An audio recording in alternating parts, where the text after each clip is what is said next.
I am the Lord thy God, which have brought thee out of the land of Egypt. Exodus 20:2. 3,500 years ago, the Bible tells us, one of the greatest events in history took place on a mountaintop in the most desolate region on earth. Thou shalt have no other gods before me. One man, Moses, is said to have come face to face with an all-powerful, supreme being. Thou shalt not make unto thee any graven image. But the historical evidence of this incident seems to have been blown away by the sands of time. People in the desert leave very few traces for archaeologists to follow. Any large group of hundreds of thousands, if that number is even possible in the Sinai, would have left garbage, broken pottery, and so forth. What was the real root of the Exodus? Something that perhaps we're never going to know. Who was Moses? What happened on Mount Sinai? These are but a few of the mysteries of the Bible.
The evocative stories told within the Bible are eternal. Silent yet eloquent evidence of biblical times lies scattered across the timeless landscape of the Sinai. Much has been resurrected through patient digging into the past, through the discovery of ancient objects that frequently prove the Bible's authenticity. But some secrets may never be uncovered, frustrating the scholar, the archaeologist, and the historian. Scant evidence remains of one of the greatest of all biblical stories, the enslavement of the Hebrews in Egypt, their redemption by Moses, and the receiving of the Ten Commandments. There has always been the hope that archaeology can provide information that the texts do not contain, that there'll be some sort of independent witness to the so-called events of the Bible which will verify them or which will provide the kind of historical information that the Bible doesn't provide. Because of that, there have been for a very long time explorations and excavations throughout the Sinai Peninsula looking for traces of the Exodus.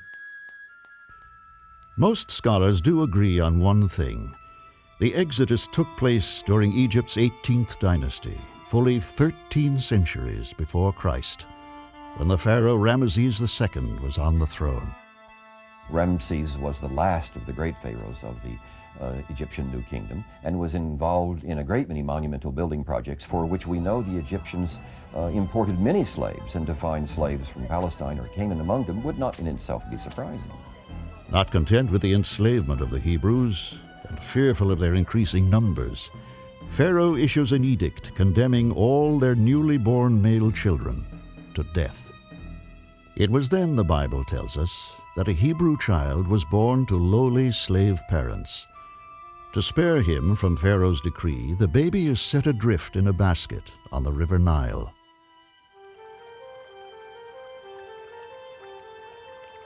The basket drifts downstream, carrying the infant Moses to his destiny and into immortality. Pharaoh's daughter finds the child and takes him in as her own. He would become one of the giants of history and perhaps the most enduring of all biblical figures. He would help introduce humanity to a revolutionary new idea, the concept of monotheism, a belief in one supreme God. He would found a nation and become central to the three great religions of the Western world. Even though his story dominates the pages of the Old Testament, We have no physical proof, no archaeological evidence whatever, that he even existed. If one doubts the existence of Moses as a historical figure, then you do have a problem. How do you explain, then, the origins of Israelite religion if it was not founded by a single individual, as most great religions have been? In short, if Moses hadn't existed, perhaps we would have to invent him. I no more doubt the existence of Moses than I do the existence of Muhammad or the existence of Jesus. We know that there is a considerable amount of questionable tradition that's been associated with all of these figures. But to doubt, therefore, that the figure existed, I think is an unnecessary cynicism. Was Moses aware of his humble origins? Did he ever identify with the Hebrew slaves toiling under the lash to build the great cities of Pithom and Ramses? The remarkable part of Moses' early years is that the Bible is completely silent about it. Moses says nothing, as far as we know, nothing, and we know nothing of what was taught to him. And when he walks out of the palace for the first time that we read in the text, what would you expect him to see? I mean, when you think of Egypt, what do you think of? Pyramids and sphinxes, great, vast, impressive civilization. But it says Moses walked out of the palace and saw the sufferings of his fellow Jews. And that means that Moses was stirred, whatever his early education was about, was stirred not by the visual splendor of Egypt, but by the oppressiveness of that society and the sufferings of other human beings. And it came to pass in those days, when Moses was grown, that he went out unto his brethren, and looked on their burdens, and he spied an Egyptian smiting a Hebrew, one of his brethren. And he looked this way and that way, and when he saw there was no man, he slew the Egyptian and hid him in the sand. Exodus 2:11. So Moses becomes a runaway, a fugitive from his life of luxury and privilege. He heads toward an unforeseen destiny, that of champion of the Hebrew slaves, chosen to lead his people to freedom and nationhood. But until that time was to come, he would settle in the land of Midian, a tribal territory to the east of the Sinai Desert. Most scholars believe that Moses was 20 years old when he escaped from Egypt and went to the land of Midian. For the next 6 decades, he lives his simple life on the fringe of the Sinai. One day, he follows a stray lamb through a particularly rocky outcrop and comes face to face with the divine. At a place which the Bible refers to as the mountain of God, a voice miraculously speaks to him from within a bush, aflame but not consumed by the fire. God called unto him out of the midst of the bush, and said, Moses, Moses. And he said, Here am I. And he said, Draw not nigh hither, put off thy shoes from off thy feet, for the place whereon thou standest is holy ground. Exodus 3:4. Scholars have long puzzled over the mystery of the burning bush, during which God speaks directly to Moses.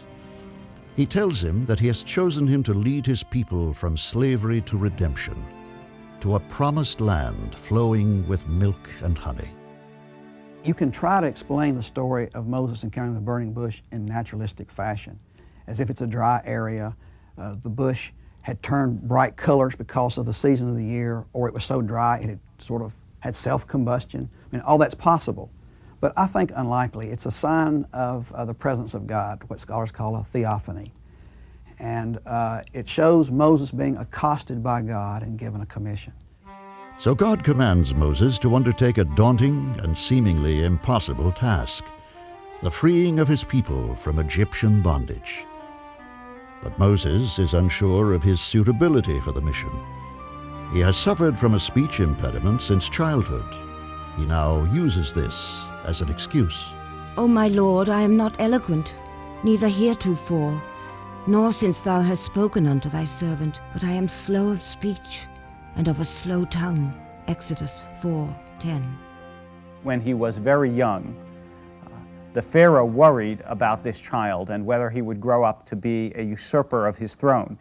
And so he put Moses in between, equidistant between a crown on one side and a hot coal on the other, to see if he would crawl one way or the other. And if he crawled towards the crown, Pharaoh would destroy him.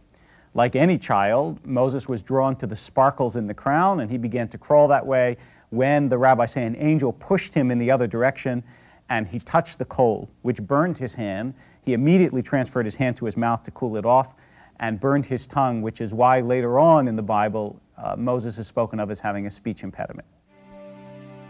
So God says, let my people go that they may serve me. And Moses says, essentially, pick somebody else. I don't talk right, he says. I have a speech impediment. Pharaoh won't listen to me. He comes up with every excuse he can think of. To which God says, not in so many words, Moses, this is not an optional assignment. You have to do this. You don't have a choice. Here we have Moses, a simple shepherd who wasn't even paying much attention to God at the time, is called to be the deliverer of God's people. And he can't even speak well. He's not a mighty orator. He's not a general. He's not a powerful ruler. He's not an emperor. The scriptures say again and again and again that it is not through the powerful that God acts. It is precisely through the weak that God acts. It is precisely through the unexpected, through the small, through the ill-prepared, that God's power can be magnified and shown. Bearing God's message and accompanied by his brother Aaron as his spokesman, Moses returns to Egypt to confront Pharaoh. And so begins an epic chronicle of a people.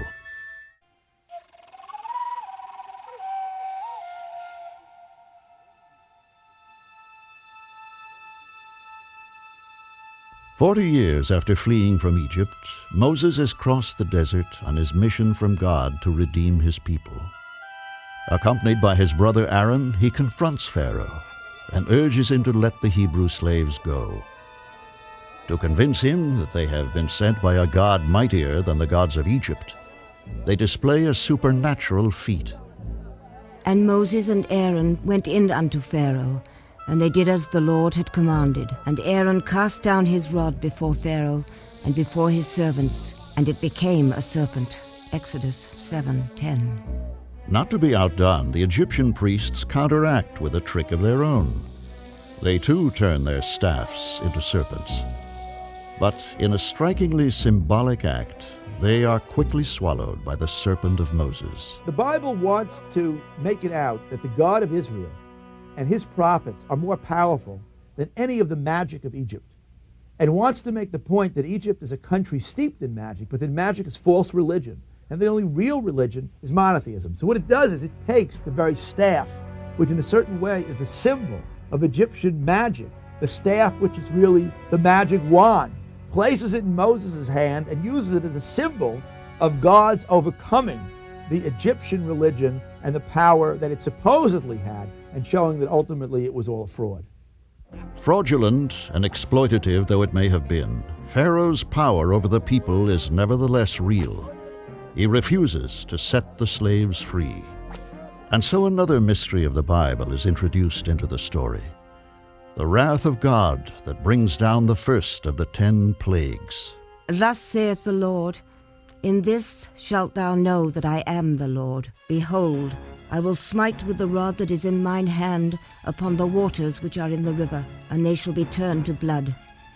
And the fish that is in the river shall die, and the river shall stink, and the Egyptians shall loathe to drink of the water of the river." Exodus 7:17. A number of scholars have suggested the plagues are a result of some natural phenomena. For example, a flooding of the Nile, an east wind called the Khamsin, and so forth, that could lead to disease and a discoloration of the Nile and so forth. But of course, the 10th plague is the death of the firstborn. That's very difficult to explain in any kind of naturalistic way. Pharaoh does not heed the warning.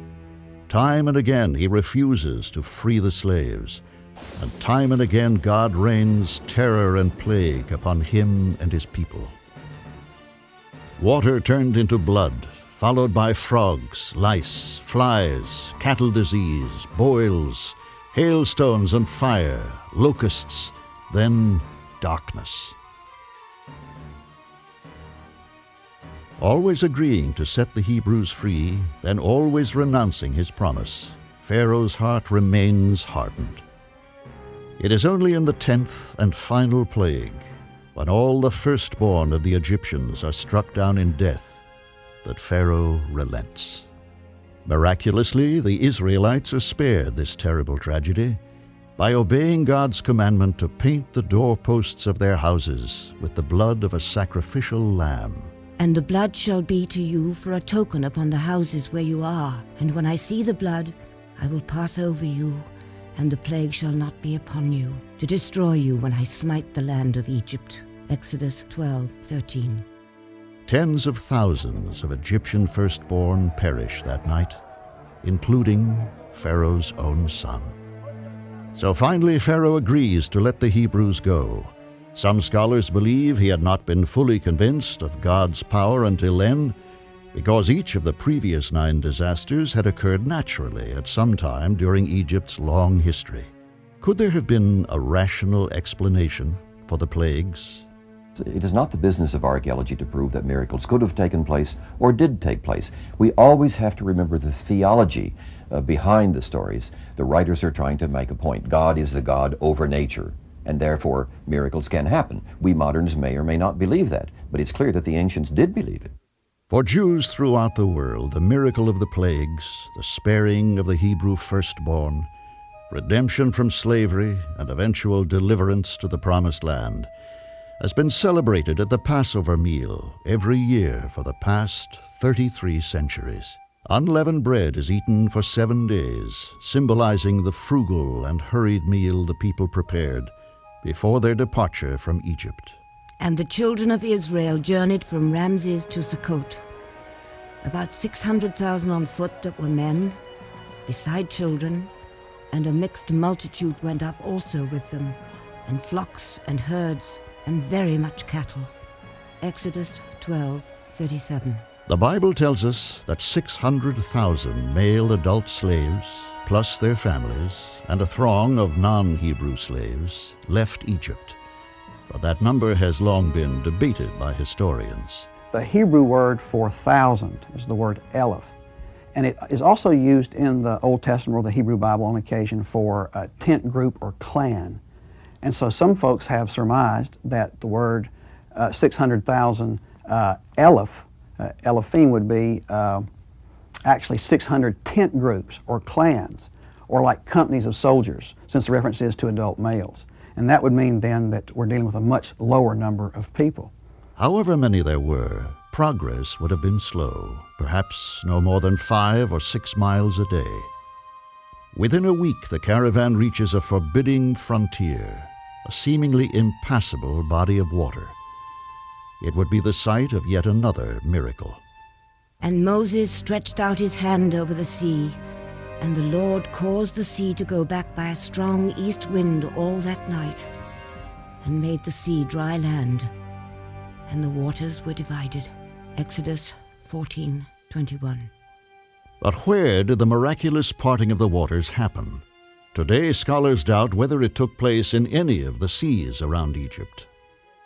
One thing is clear, it's not the Red Sea, that gigantic deep sea that they somehow would have walked across. It's the Reed Sea, according to the Hebrew Bible, and the Reed Sea is apparently some type of lake or swamp or whatever else. But again, this is one of these stories. The Bible is telling us that there is a miracle, and we've got to make some decisions as individuals about what we want to believe. We're not going to be able to prove these things one way or another. After the Israelites had crossed to safety, the Bible tells us that once again God interceded. He commanded Moses to stretch his hand over the waters. And the waters returned and covered the chariots and the horsemen and all the host of Pharaoh that came into the sea after them. There remained not so much as one of them. Exodus 14:28. The way to the Promised Land now lay open.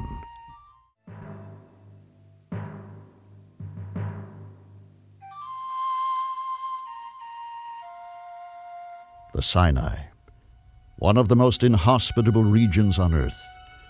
A 260-mile-long triangle of sand and searing heat, of towering granite mountains, of parched, waterless plains and dunes spread over an unyielding limestone plateau. A formidable place. It was through this wilderness that Moses and the people of Israel traveled to reach Canaan, the promised land. But the sands of time have obliterated their tracks. There remains not a single trace of their passing, not a footprint, not a shard of pottery, not a scrap of evidence, where once, almost 3,500 years ago, the greatest migration in human history took place. Because of a complete lack of evidence, some have even asked, did the Exodus happen at all? There have been for a very long time explorations and excavations throughout the Sinai Peninsula looking for traces of the Exodus. As far as I know, up until now, to this very day, none of that flurry of archaeological and exploratory activity has produced anything that is valid or that can help in this case.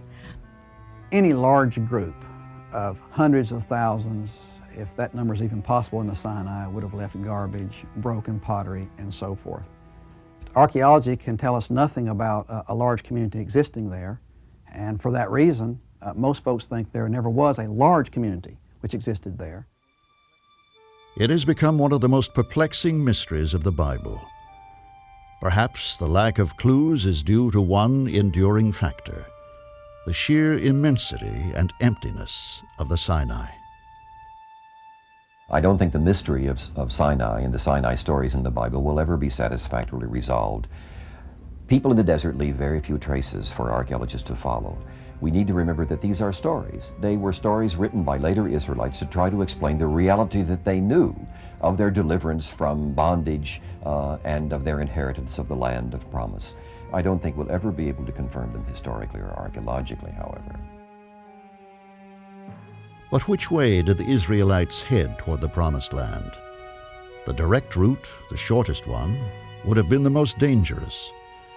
Following their earlier military campaigns into Canaan and other northern territories, there was a line of fortified Egyptian garrisons strung out all along the way.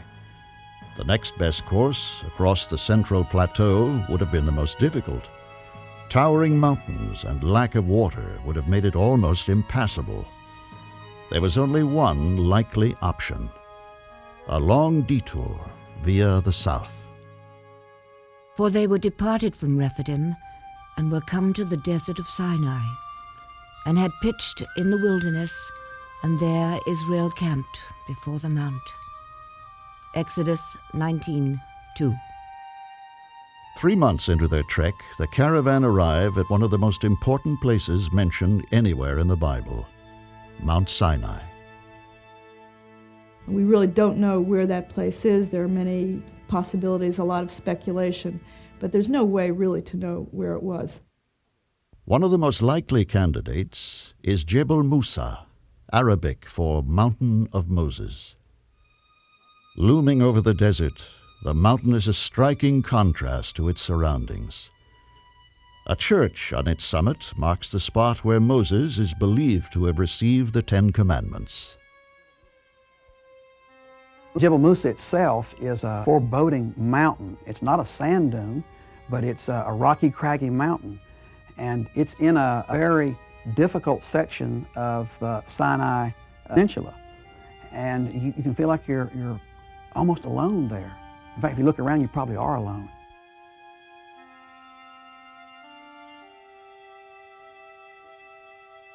During the Byzantine era, that is to say, when Christianity had become the official religion of the empire, a number of pilgrims began to ask, where's Mount Sinai? Where's Mount Nebo? And so forth. And Jebel Musa, the Mountain of Moses in Arabic, is the place that they were shown. Nestling at the foot of the mountain is the monastery of St. Catherine's. Constructed on the site of a church originally built by the Roman Emperor Constantine nearly 1,600 years ago, the monastery stands in isolated defiance of the desert's eternal heat and dust. Craftsmen were specially brought here from Europe to spend 20 years sculpting its ornate basilica, chapel, and library. In its heyday, more than 400 Greek Orthodox monks lived and worshipped here. The monastery owes its existence to a wild desert plant that grows in its ancient courtyard. According to the local monks, it is the living remnant of the original burning bush mentioned in the Bible. There is no archaeological proof of the authenticity of that site. It's a Byzantine site, centuries later than the events that are supposed to have happened there. And in fact, the real problem archaeologists have is in connecting the biblical stories of the itinerary of the Israelites through the wilderness with any places that we actually know and have excavated. Of all the sights to be seen at Jebel Musa, perhaps none is more mysterious, nor more compelling that this might well be Mount Sinai, than the strange, completely natural rock formation at the foot of the mountain. It is a haunting image, evocative of a young bull, especially mystifying when we recall that while Moses was away on the mountain for 40 days receiving the 10 Commandments, Aaron and the Israelites constructed their infamous idol, the golden calf, down below. So perhaps this was the spot. We may never know.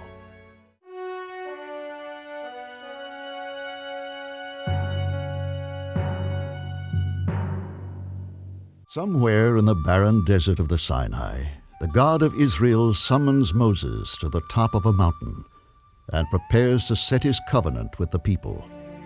Now therefore, if ye will obey my voice indeed, and keep my covenant, then ye shall be a peculiar treasure unto me, above all people, for all the earth is mine.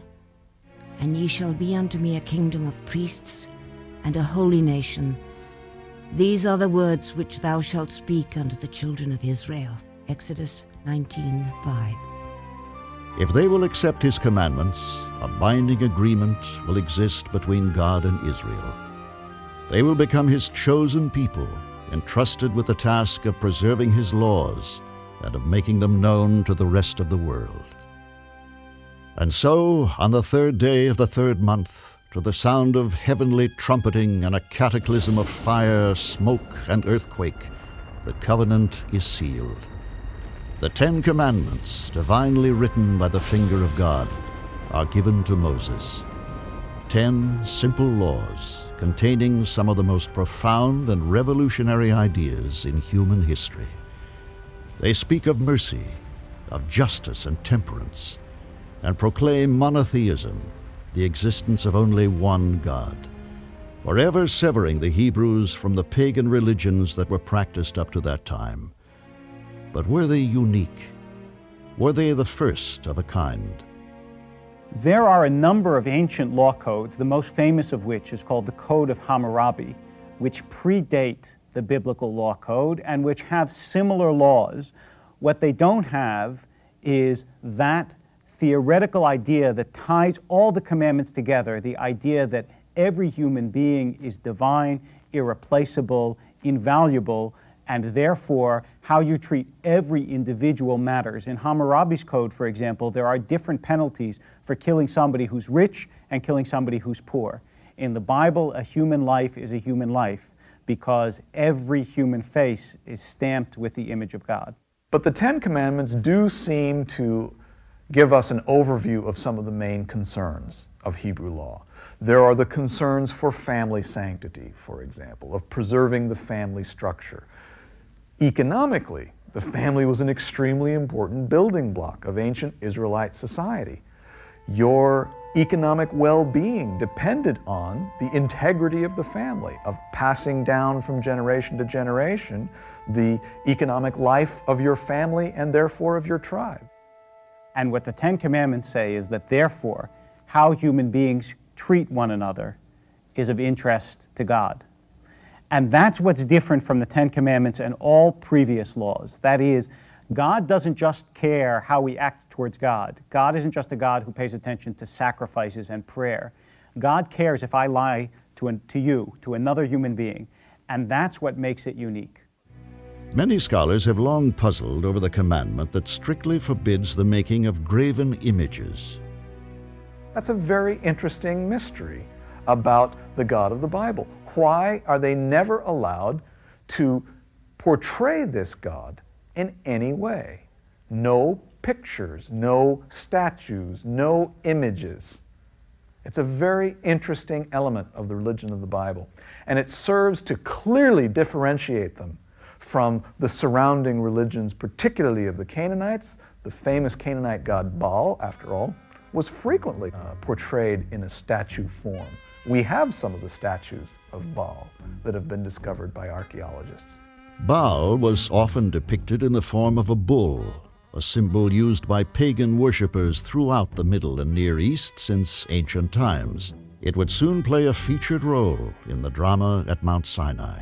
And the Lord said unto Moses, Go, get thee down, for thy people which thou broughtest out of the land of Egypt have corrupted themselves. They have turned aside quickly out of the way which I commanded them. They have made them a molten calf, and have worshipped it, and have sacrificed thereunto, and said, These be thy gods, O Israel, which have brought thee up out of the land of Egypt. Exodus 31:7. Most people believe that the golden calf was a substitute for God, but it wasn't. The golden calf was a substitute for Moses. Remember that the Israelites had just come from Egypt, where everything was visible. Egypt was a society that was very dedicated to seeing things. Pyramids, sphinxes, even mummified, even the realm of the dead was made visible. And what is God's message to the Israelites?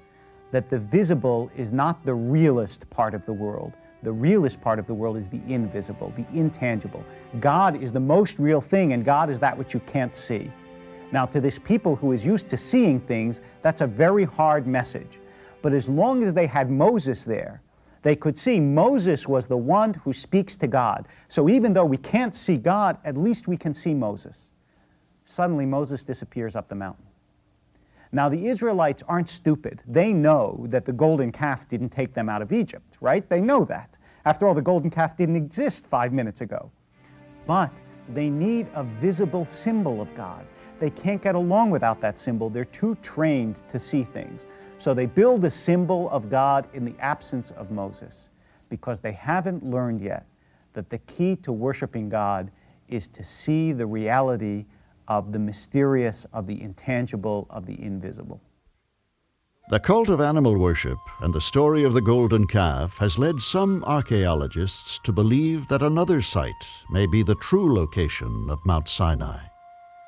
Just 45 miles to the northwest of Jebel Musa lies an area rich in copper and turquoise. Known as Serabit el Hadem, this was once a flourishing mining center. First occupied 4,000 years ago, the place once echoed to the sounds of hundreds of laborers who toiled in Pharaoh's service. Mining operations reached their peak during the time of the Exodus. A temple carved from local rock is dedicated to Hathor, the Egyptian goddess of the earth and of minerals. Here, Hathor is mysteriously depicted as a deity with the ears of a cow. Elsewhere, she is seen in the complete form of the animal. Some scholars believe that Hathor is the Egyptian equivalent of the god Baal. The most fascinating archaeological evidence for this can be seen inside a nearby cave. Scrawled on a wall more than 3,000 years ago is one of the most ancient scripts in the world, a form of writing bridging the hieroglyphics of the Egyptians and the later alphabet of Canaan. Scholars debate whether these crude symbols are the forerunner of all the alphabets that developed in the Near East, but one thing they do agree on: the explicit appearance of the words, to Baal. Could this have been the biblical Mount Sinai, where the Israelites received the Ten Commandments? Serabit el-Khadam in the western Sinai is a site that's often mentioned in this discussion. We do have evidence of Egyptian mines there and of Canaanite slaves there who left a graffiti on the walls of the mines. These could be understood as the ancestors of the later Israelites, but that says nothing about the location of Mount Sinai. And let them make me a sanctuary, that I may dwell among them, according to all that I show thee, after the pattern of the tabernacle, and the pattern of all the instruments thereof. Even so shall ye make it. Exodus 25, 8. Having received the Ten Commandments, the people are now instructed by God to build an ark to contain the holy tablets. The ark itself would be housed in a tabernacle in the center of the encampment. All 12 of the tribes of Israel would pitch their tents around it. In the middle, you have the ark, which symbolizes God's presence. Around it, you have arranged the priests and Levites, and then finally the entire people of Israel. So the notion of the thing symbolically is that the people of Israel live in a kind of permanent connection with the holiness of God. But the fact is, from everything we know about ancient religion, and from the description of the tabernacle as a tent shrine, and from the use of the word tent to describe the temple later on, it seems that the earliest Jewish temple must really have been built during the period of the desert wandering. So somehow or another, they must have taken whatever they had, put together the most beautiful house for God in the desert that they were capable of putting together.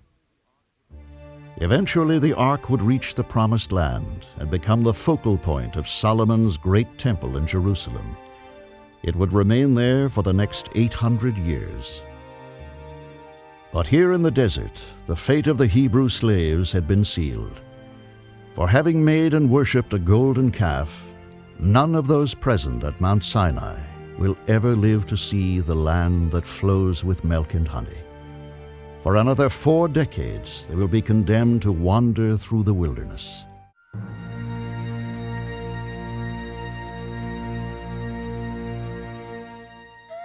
For 40 years, Moses and the Israelites have wandered through the wilderness. It has been a trek unparalleled in human history. What was once a throng of slaves has now been galvanized into a tightly wrought nation of 12 tribes. Unexplained mysteries have highlighted the years in the wilderness. God has guided the pilgrims through a cloud by day and a pillar of fire by night. But it has been a difficult passage. Time and again, Moses has quelled rebellion within the ranks of the people, who have been impatient and demanding. Wherefore have ye made us to come up out of Egypt, to bring us to this evil place? It is no place of seed, or of figs, or of vines, or of pomegranates. Neither is there any water to drink. Numbers 25. And the Lord spake unto Moses, saying, Take the rod, and gather thou the assembly together, thou and Aaron thy brother, and speak ye unto the rock before their eyes, and it shall give forth his water. And thou shalt bring forth to them water out of the rock, so that shalt give the congregation and their beasts drink. Numbers 27. Ironically, it is this deed that has condemned Moses. In a fleeting moment of anger, he strikes the rock in defiance of God, and so has been deemed unworthy of entering the land of Canaan. For the sin of the golden calf, those who originally left Egypt with him have also been condemned to the same fate. But as the older people have died out, a new generation waits to cross the threshold into the promised land. And the Lord said unto Moses, Get thee up into this Mount Abarim, and see the land which I have given unto the children of Israel. And when thou hast seen it, thou also shalt be gathered unto thy people, as Aaron thy brother was gathered. Numbers 27:12. What's really going on here? Why can't he enter into the promised land? One thing is certain, if you look at the biblical account, that it's clear that we're dealing to some extent with a generation gap. One generation disappears. That generation which experienced Egypt and everything that Egypt symbolized wasn't able to go into this new land. And what Egypt symbolized to the Bible, it symbolized idolatry and immorality. The Bible says, well, wait a minute, right? Those who were there in Egypt don't go into the promised land. And Moses apparently gets sort of bitten by this same fate, if we want to put it that way. It's very, very difficult for anyone of my generation, I think, to read that story and not think of that tremendously moving speech by Dr. Martin Luther King, who, like a modern Moses, was in a sense the leader of a great movement that taught so many of us so many important truths about God and God's people. And there's a sense in which his assassination demands an explanation. It demands for us that we face God and said, how could you have taken this Moses from us before he was finished? And that speech that Martin Luther King gave seemed to almost be an assurance to all of us that he knew that the promised land was coming. And he said in that speech, I may not get there with you, but I'm convinced that we as a people will get there. And so, oddly enough, I understand Moses much better by listening to Dr. King, because I think, like Moses, Dr. King had an insight into God's plan for the future as well. So Moses, the servant of the Lord, died there in the land of Moab, according to the word of the Lord. And he buried him in a valley in the land of Moab, over against Beth Peor. But no man knoweth of his sepulchre until this day. Deuteronomy 34:5. God was involved in the burial of Moses. That doesn't say that about anybody else in the Bible in that way. So that marks Moses as having extraordinary powers, that God was kind of connected with him in a way that God isn't connected or wasn't connected with anyone else. When the Torah ends and when the last verses of Deuteronomy are read, they're not in the Promised Land. They're still in the desert. And the Bible is, in some sense, a book without an ending. Why is that? I think that part of the message of the Bible is life is lived in the wilderness. There is no perfect promised land in this world the way we think. There's trial and difficulty and pain. You don't need a Bible in the promised land, after all. If everything were perfect, you don't need a guide. But the Bible is a map to the wilderness. It's not a guide to the promised land. And so one of the central mysteries of the Bible is, how do we negotiate the wilderness, which is where we all live?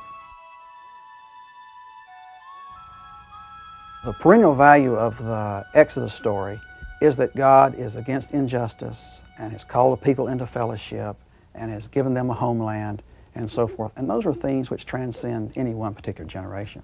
And it's one of the reasons why the stories are always told and retold, generation through generation. So the final resting place of one of the greatest figures in all of human history remains unknown. The ultimate mystery in the extraordinary life of the man we know as Moses. I think the message of Mount Nebo is, instead of visiting Moses' grave, follow what he taught. That's what really matters. And we have a tendency to worship the mountain and ignore the teaching. And so in some ways, I think what the Bible is telling us is the significance of Mount Nebo is it's insignificant. What really matters are the teachings of the person who's buried somewhere in its caverns. And so, after 40 years of wandering, and guided by a new leader, Joshua, the people of Israel finally enter Canaan, the promised land, there to confront their destiny and to encounter more of the many mysteries of the Bible.